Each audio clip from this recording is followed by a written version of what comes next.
Farm house నేతకు ప్రతిపక్ష హోదా ఎందుకు? 13 నెలలుగా అసెంబ్లీకి కేసీఆర్ ఎందుకు వస్తలే? ఆయనకు బాధ్యత లేదా అని సీఎం రేవంత్ రెడ్డి గారు ప్రశ్నిస్తూ ఉన్నారు. వాస్తవానికి ఖచ్చితంగా అంటే గమనించాల్సిన విషయం ఏంటంటే కేసీఆర్ గారు ఆరోగ్యం పూర్తిగా క్షీణించిపోయింది. ఆయన శాతగాకుంటుండిండు, మొత్తం ఒంట్ల సత్తువ చచ్చిపోయింది, బయటకు వస్తలేడు అనుకుంటే ఓకే, సావులకు పోతుండు, ప్రెస్ మీట్ల కాడికి వస్తాడు, పార్టీ ఆఫీస్ కాడికి వస్తాడు, ఓ 10 మంది ఆయన ఫామ్ హౌస్ కాడికి పోతే కలుస్తాడు.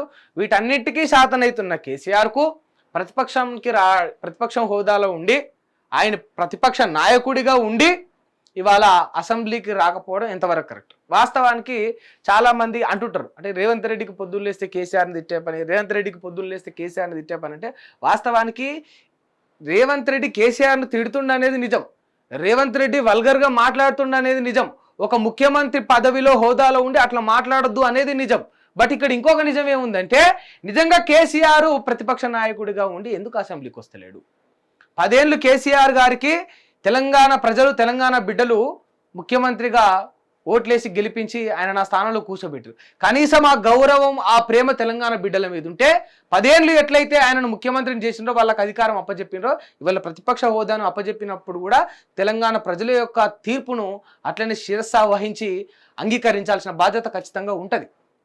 ఈ తెలంగాణ బిడ్డలు కదా 10 ఏళ్ళు కేసీఆర్ గారిని ముఖ్యమంత్రి హోదాలో కూర్చోబెట్టింది. ఈ తెలంగాణ బిడ్డలు ఓట్లేస్తేనే కదా బీఆర్ఎస్ 10 ఏళ్ళు అధికారంలో కొనసాగింది. మరి ఆ తెలంగాణ బిడ్డలు ఇవాళ ఓట్లు వేయకపోవడం వెనుక కారణాలు కూడా ఉంటాయి కదా.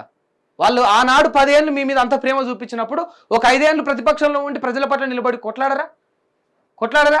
సరే, ఏడాదైనా టైం ఇవ్వాలి, వచ్చిన కొత్త గవర్నమెంట్కు ఇక వాళ్ళు ఎట్లా చేసుకుంటారో మంచో చెడో అని అన్నారు.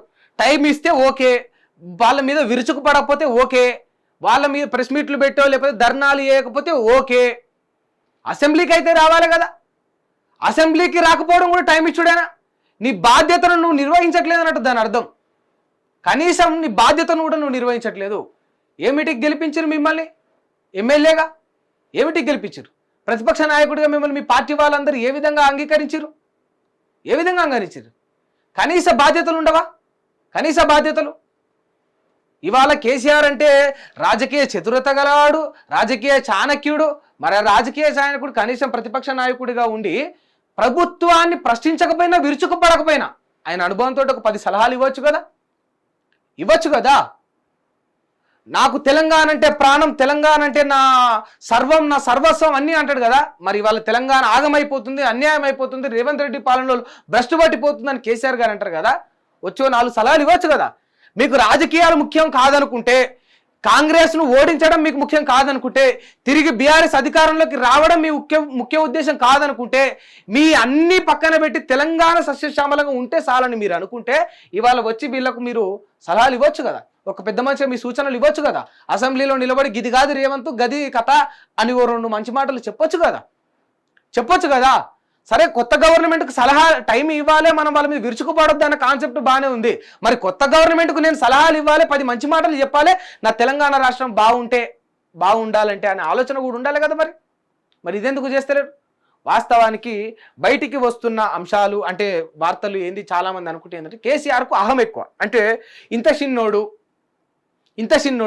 నేను పార్టీ పెడితే, నా పార్టీ ఉద్యమం చేస్తుంటే నా పార్టీలో నా వెనకాలండి తిరిగినోడు ఇవాళ నా ముందే మేకై ముఖ్యమంత్రి పదవిలో కూర్చున్నోడు ముంగట నేను ఎట్లా తలెత్తుకోవాలి, నేను ఎట్లా నిలబడాలి, వాడెంత అనే అహమే కేసీఆర్ గారికి ఇంకా ఉందని చాలామంది చెప్తా ఉన్నారు. ఇది నిజం కాకపోతే, మీకు నిజంగా అహం లేకపోతే వచ్చి అసెంబ్లీలో నిలబడాలి. ఖచ్చితంగా నిలబడి తెలంగాణ బిడ్డల పట్ల మీరు కొట్లాడాలి. ఏడాది అన్నారు, ఏడాది అయిపోయింది, ఏడాది మీద 2 నెలలు ఎక్కువనే అవుతా ఉన్నది. ఇప్పటికి కూడా గవర్నమెంట్కు టైం ఇస్తే మీకు ప్రతిపక్ష హోదా ఇచ్చి దండగా. ఇది నిజం. ఇది రేవంత్ రెడ్డి వల్గర్గా మాట్లాడుతున్నారు, ఎట్లా మాట్లాడుతున్నారు, ఏమంటుండో పక్కన పెట్టుర్రు. బట్ ఇందులో నిజం ఉందా లేదా అనేది వాస్తవంగా చూడాల్సిన అంశం. కేసీఆర్ గారు నిజంగా బయటకు వస్తున్నారా లేదంటే వస్తలే కదా. ఇది కేసీఆర్ గారి అంశం. సరిగా రేవంత్ రెడ్డి గారు అంటా ఉన్నారు, చూద్దాం. 10 ఏళ్ళు అధికారం అడ్డం పెట్టుకుని రాష్ట్రాన్ని కొల్లగొట్టిండు, ఏ పనికైనా ఫామ్ హౌస్కే పోవాల్సిన దుస్థితి తెచ్చిండు. ఇప్పుడు ప్రభుత్వమే జనం దగ్గరికి వెళ్తుంటే ఓరుస్తలే, నమ్మినోళ్లను ముంచిండు, పదవులు కొల్లగొట్టిండు, దోచుకునుడే కల్వకుంట్ల కుటుంబం నీతి, పదవులు తీసుకోకుండా ప్రజాసేవలో మా కుటుంబం ఉంటే సహిస్తలేరు. 10 ఏళ్లలో పేదలకు కనీసం రేషన్ కార్డులన్నా ఇచ్చిండ్రా, కొడంగల్లో ఆఫీసర్లకు చంపాలని కుట్ర చేశారని ఫైర్. ఇక సరే ఇవన్నీ చెప్తా ఉన్నాడు.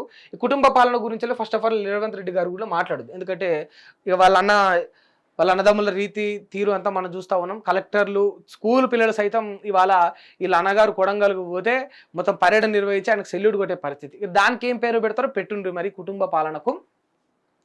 ఇప్పుడు ఫామ్ హౌస్ నేతకు ప్రతిపక్ష హోదా ఎందుకు అని ప్రశ్నించినప్పుడు రేవంత్ రెడ్డి గారిని కూడా మనం కొన్ని ప్రశ్నలు ప్రశ్నించాలి ఖచ్చితంగా. వృద్ధులకు ఇన్ టైంలో 4,000 పెన్షన్ వేయని రేవంత్ రెడ్డికి కళ్యాణ లక్ష్మి పథకం మీద తులం బంగారం అడిషనల్గా ఇయ్యని రేవంత్ రెడ్డికి, ఇచ్చిన హామీ ప్రకారం మహిళలకు 2,500 ఇయ్యని రేవంత్ రెడ్డికి, ఆడపిల్లలకి ఏవైతే స్కూటీలు ఇస్తానో ఆ స్కూటీలు ఇవ్వని రేవంత్ రెడ్డికి, ఇన్ టైంలో మళ్ళీ చెప్తున్నా, నేను స్పష్టంగా చెప్తున్నా, ఇన్ టైంలో రైతు భరోసా వేయని రేవంత్ రెడ్డికి, ఇవాళ ఉచిత బస్సు వల్ల ఆగమైపోయిన ఆటో అన్నలను ఆదుకోని రేవంత్ రెడ్డికి ముఖ్యమంత్రి పదవి ఎందుకు? తోటోన్ అనే ముందు మన ముచ్చట్లు కూడా మనం చూసుకోవాలి. మనం ప్రతి మాట ఇచ్చిన మాట మీద నిలబడి ప్రతి హామీని మనము ఇన్ టైంలో నెరవేర్చి ఆ తర్వాత ప్రతిపక్షం గురించి మాట్లాడాలి. ఇక్కడ రేవంత్ రెడ్డి మాటల్లో నిజమెంత ఉందో ఈయన దగ్గర తప్పులు కూడా అంతే ఉన్నాయి. కేసీఆర్ గారు ఫామ్ హౌస్కు పరిమితం అయిపోయి ప్రతిపక్ష నాయకుడిగా ఆయన బాధ్యత నిర్వహించట్లేదు అనేది ఎంత నిజమో, ఒక ముఖ్యమంత్రి హోదాలో పదవిలో ఉన్న మీరు కూడా 10 మాటలు తప్పిండ్రు అనేది కూడా అంతే నిజం. మీకు ఇచ్చిన బాధ్యతను మీరు పూర్తిగా 100% బాధ్యతగా నిర్వహించలేదు అనేది కూడా అంతే నిజం. దయచేసి ఇవి మీరు రెక్టిఫై చేసుకొని దీన్ని మీరు మళ్ళీ క్లియర్ చేసుకొని ఆ తర్వాత ప్రతిపక్ష నాయకుడి గురించి కూడా మాట్లాడితే బాగుంటుంది. మన కుంపటి కింద మనం అన్ని నిప్పులు మంట పెట్టుకొని అవతలోని ఈ మండే ముచ్చట గురించి మాట్లాడితే ఈ జనాలకు కూడా గీన చెప్పేది ఫస్ట్ గాది పింఛన్ ఏమను, గీన చెప్పేది గా తులం బంగారం ఏమను, గీన చెప్పేది 2,500 ఏమని ఆడోళ్ళకు అని వాళ్ళు అంటున్నారు. అటువంటి పరిస్థితి ఇవాళ ఉన్నది. దయచేసి ఇక మీ మిస్టేక్స్ కూడా మీరు చూసుకుంటే బాగుంటుంది. హిట్ టీవీ యాప్, ఇందులో short news, live news, entertainment shows, movies, digital magazines తో పాటు మీ జిల్లా వార్తలను కూడా ఫ్రీగా చూడొచ్చు. అంతేకాదు కేజీ నుంచి పీజీ వరకు విద్యార్థులకు స్కాలర్షిప్ కూడా అందిస్తున్నాం.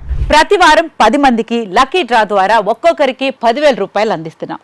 ఇంకెందుకు ఆలస్యం, వెంటనే హిట్ టీవీ యాప్ ని డౌన్లోడ్ చేసుకుని ఫ్రీగా ఎంటర్టైన్మెంట్ పొందండి. Hit TV app. Hit TV app.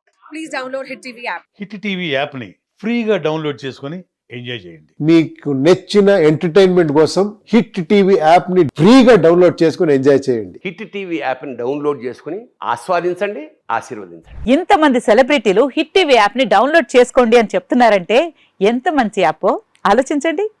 America America America అమెరికాలో చదవాలనుకునే వాళ్ళకి విశ్వసనీయమైన పేరు మన శౌర్య కన్సల్టెన్సీ. UK లో 1 year masters, UK లో 1 year masters, 2 years work permit up to 5 years visa. Contact Saurya Consultancy. Contact 89851 89851.